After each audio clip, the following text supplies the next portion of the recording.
வாழ்க வையகம், வாழ்க வையகம், வாழ்க வளமுடன். வாழ்க வையகம், வாழ்க வையகம், வாழ்க வளமுடன். குரு வாழ்க, குருவே துணை. ஆசான் அருள் தந்தை வேதாத்ரி மகரிஷி அவர்கள் நம்மோடு சுக்மமாக நிறைந்து இன்றைய சிந்தனையை சிறப்பித்து தருவாராக. இன்றைக்கே எண்ணம் தோல்வி அடையாது என்ற பொருள் சிந்திக்கிருக்கின்றோம். ஒரு மனிதன் கிராமத்தை சேர்ந்தவன் ஒரு மலையை பார்க்குறான். அடுத்த ஊர் 2 மைல் தூரத்தில் கூட இல்லை.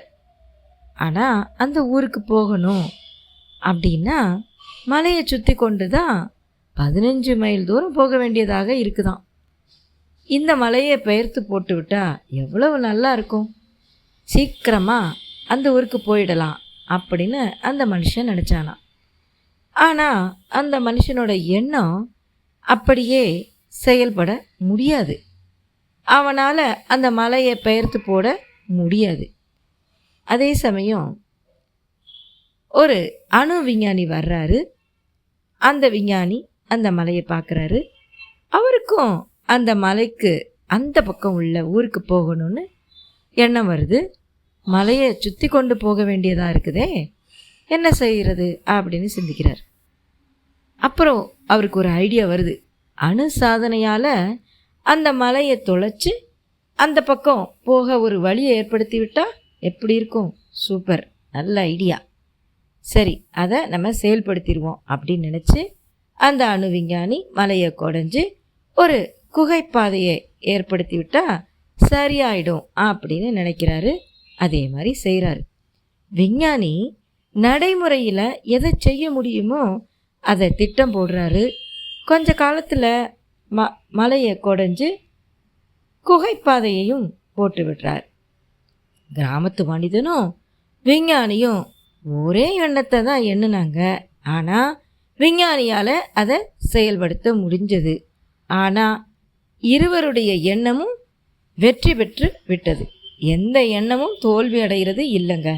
தோல்வி ஏற்பட்டால் எண்ணுகிற எண்ணத்தில் ஒழுங்கு இல்லை என்பது தான் பொருள். அதைத்தான் அருள் தந்தை அவங்க என்ன சொல்கிறாங்க?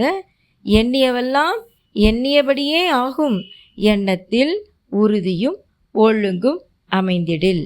அதனால் எண்ணம் வெற்றி பெற வேண்டுமென்றால் எண்ணத்தில் நாம் எது நல்லதோ, தனக்கும் பிறருக்கும் தற்காலத்துக்கும் பிற்காலத்துக்கும் நன்மையே தரக்கூடிய எண்ணங்களுக்கு மட்டும் மனதில் இடம் கொடுத்து அதையே அழகாக நம்ம தினமும் சங்கல்பம் செய்து கொள்ளும்போது அந்த எண்ணத்தில் உறுதி ஒழுங்கு வந்துடும். அப்போ எண்ணம் வெற்றி பெறும் என்று கூறி இந்த சிந்தனையை நிறைவு செய்கின்றேன். நன்றி. வாழ்க வளமுடன். வாழ்க வளமுடன். ஸ்கை வேதாத்திரியம் அமுதம் சேனலுக்கு இதுவரைக்கும் சப்ஸ்கிரைப் பண்ணின அனைத்து அன்பர்களுக்கும் மிக்க நன்றி. வாழ்க வளமுடன். அனைவரும் வேதாத்திரிய தத்துவங்களை உலகறிய செய்வோம். இந்த சேனலை உங்கள் அன்பர்கள் அனைவருக்கும் ஷேர் செய்து பயன்பெறுங்கள். நன்றி. வாழ்க வளமுடன்.